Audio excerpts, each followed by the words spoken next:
Hi, Stephen from Owner Disown. Well, by popular request, I just purchased the new Acer Nitro 5. It's the AMD one with the Ryzen 5 4600H CPU. Now, it's got the GTX 1650 graphics card in, and that replaces the RX 560, which should give you a boost of about up to 70%. So it's definitely worthwhile plumbing for this one. Now, this cost me about $670. It's got a 256GB SSD, which is a little bit pokey, but as you'll see soon, you've got plenty of upgrade opportunities. It also only comes with one stick of 8GB of RAM, but that doesn't really limit it at the moment. And there is a spare slot, so you can upgrade that as well. And I always recommend going dual channel. So let's just say $670. Now, the AMD models will go up to a 4800H and up to a 1650 Ti. I think that's where it tops out at. So again, it's been a little bit gimped compared to the Intel models, which start again at $670 with the i5 10300H. That replaces the 9300H, and of course then it goes up to a 6-core i7 10750. Now keyboard wise, my model is just a red, no RGB, but understand the higher end models do get the 4-zone RGB keyboard lighting. Whether it's the AMD 4800H gets it as well, I'm not sure, but certainly the higher end Intel models do. No surprise there, of course. Screen wise, my model is only a 60Hz panel, and I believe even the higher end AMD models may only be that, but I'm hoping that the 4800H one does have the 144Hz 3 millisecond panel. One would expect, that's a higher model, it should do, shouldn't it? And certainly the higher end Intel models have it too, but the base Intel models like this only 60Hz panels. So the 1650 Ti on the Intel model starts around about $800, and that would be quite an interesting proposition to test for sure. So this is the objective of this. It's just a first look. I'll show you some tests, CPU tests. I'll show you some gaming benchmarks, the thermals. I'll show you inside. Give you a general idea of what it's like, followed by a full review. So make sure you do put in the comments below what extra tests you would like me to do. So what you get in the box, other than of course the laptop and the power supply, you get a quick start guide, setup guide. You get a carabiner sort of chain type thing here, support information, and you do get the SATA connector here for the hard drive should you want to put one in. So the keyboard deck follows the same theme as the previous version. It's black, but I must admit it doesn't show too many smudges on the deck itself. It has about like a mottled look to it, but it's nice. The touchpad, which is an Elan touchpad, does tend to show a few more smudges. The keys are pretty much identical as before.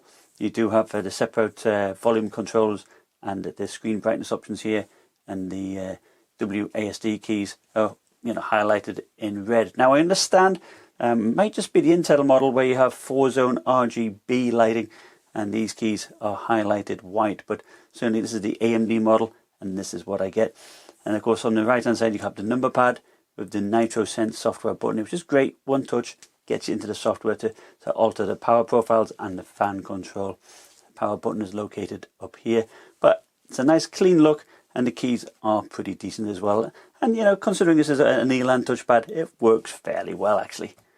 Alright, so looking at the ports on the left hand side, we have the Kensington lock, of course the air vent there, Ethernet jack, 2 USB Type A ports, and a combo headphone mic jack.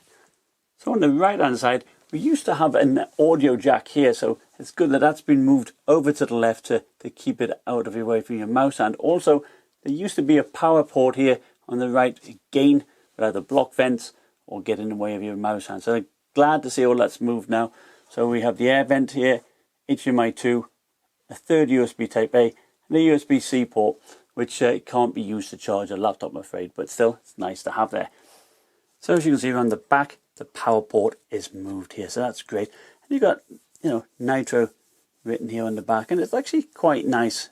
For a cheap, budget laptop, should say, not cheap, it's quite classy looking actually. And of course you've got the big air vents out the back. So I wanted to compare the lids actually between the previous Gen 17-inch and the new 15-inch, and I do quite like it. Now you'll notice that the previous gen had a brushed plastic finish. Well, of course this is plastic, but it's more mottled here with the two-tone, a bit of brush here, and it's got a little bit more style to it, and I do prefer that. And of course, the previous version had a red hinge, while here, you know, it blends in better to the rest of the chassis. But then, of course, around the back, we do still have some red accent touches there, so to show a bit of a gamer bling. Alright, so let's have a look at the underside. So this is the previous gen 17-inch, and of course here's the current 15-inch. ABS plastic, all very similar style, and on the 15-inch you do get some good air intakes. Really like that. Now, once inside, the most glaring difference is the cooling mechanism. Okay? Now, Acer, the Nitro series, typically did have this system, two fans joined together through one big heatsink here. Now, of course, here on the Ryzen Nitro 5, we've got a more typical design, and I prefer it. We've got 4 heatsinks all together, which is great. Even though we've got some shared heat pipes, we do have those 4 heatsinks there. And as you'll see shortly, it cools very, very well. Same setup here with the battery. We've got a 55 watt hour battery, and we have a hard drive slot. So that's great. In fact, we've got some great storage here, because we also get, well, we've got one M.2 slot, but we've got another M.2 slot here as well. Now, of course, mine's only got a 256 gigabyte, which is a bit pokey, so I recommend certainly getting something bigger. But we've got 2 RAM slots, which is great. Again, only one filled, 8 gigabytes. But in my testing, I didn't see too much performance hit there. But still, I would recommend going dual channel if you can. And we've got the Intel Wi-Fi 6 AX200 card here, and that's excellent as well. Now the battery, let's say, is 55 watt hour battery.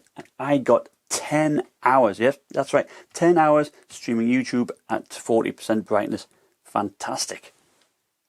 So my panel is made by BOE, and it's 60 Hz, and it's got 62% of sRGB and 46% of Adobe RGB and the P3 color space. And you know, brightness at 100% it's 273 nits, 50% 131 nits. Now it does have a good contrast ratio of 1020 to 1, but compared to the 17-inch model I had, that's like 409 nits and 92% of sRGB. So the panel's not quite as good on this. Now I understand there is available 144 Hz 3 millisecond panel. It could well be for the 4800H model, but certainly this model I have, the 4600H, this is what you're getting. My camera did pick up some PWM flicker even at 100% brightness when on battery. Its weight, we're talking 4 pounds 13 ounces, and with the power brick, yeah, 5 pound 13 ounces.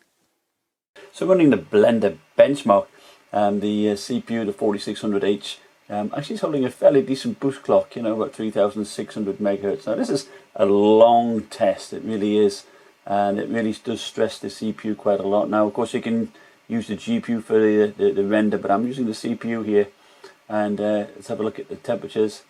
You know, this is on auto fan, and we're looking pretty cool already, aren't we there? So, you know, I'm very impressed with the cooling on this system, and of course you can activate max fan as well.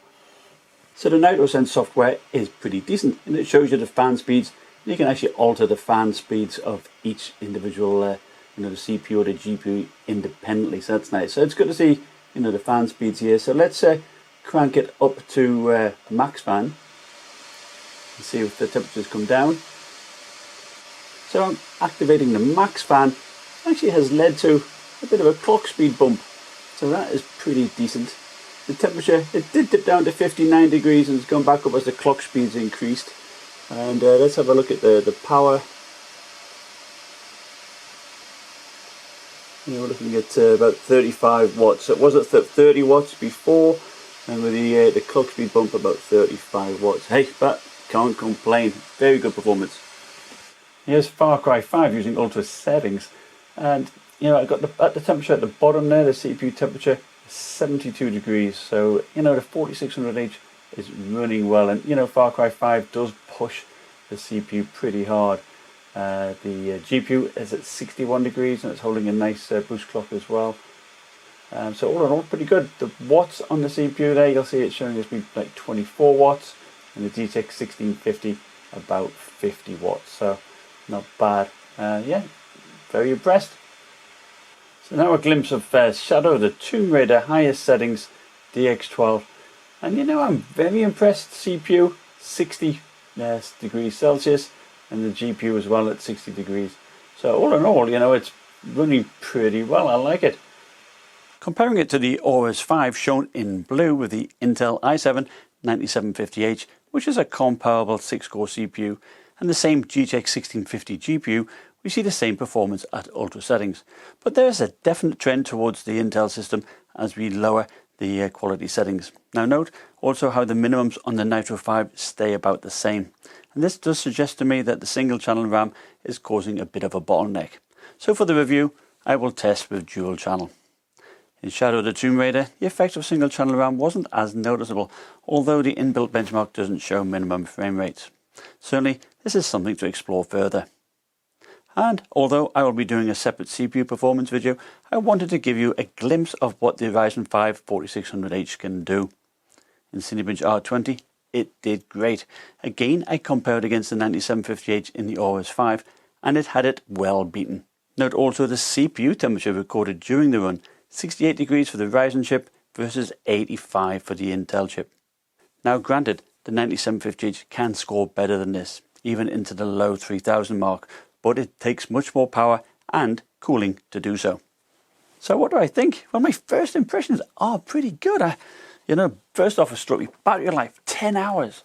That is like dreamland. Great, combined with a great 6-core CPU that runs very cool, and it, you know, runs faster. It runs faster than most 9750Hs out there, so I certainly can't complain.